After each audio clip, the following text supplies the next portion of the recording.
Hello，我諗大家有睇開我嘅分享，都知我一直係用壓力煲煲湯。壓力煲真係快到好誇張，以前要慢火熬幾個鐘，依家10幾分鐘就有一煲住家靚湯。今日繼續用我嘅 Thermos 不鏽鋼壓力煲煲咗個淮山栗子烏雞湯，材料都5樣㗎咋，栗子、淮山、紅棗、杞子同埋烏雞。我發現烏雞嘅肉質嫩滑啲，脂肪少啲，煲出嚟啖湯都會甜啲，冇咁油膩㗎。好啦，先將烏雞飛水處理。好多人都會擔心壓力煲嘅安全問題，我呢個不鏽鋼壓力煲嘅安全配置都幾穩陣。煲蓋有排氣掣，如果壓力太大，拉一拉就可以即時降壓。仲有個紅色安全紙開掣，會等煲入邊完全冇壓力先至可以開到蓋，所以係唔會發生爆煲嘅意外問題，可以放心使用。好啦，冚埋個蓋，先開大火，煲湯係要用高檔壓力。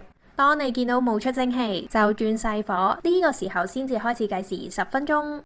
等到夠鐘，逐步由高檔壓力調校去低檔壓力，再調校去排氣掣，直至安全紙開掣完全降落嚟，先至打開煲蓋。最後加埋杞子同埋少少鹽調味，滾煮多5分鐘，咁就完成㗎喇。材料擺好就隨時有靚湯飲，大家都快啲試下啦！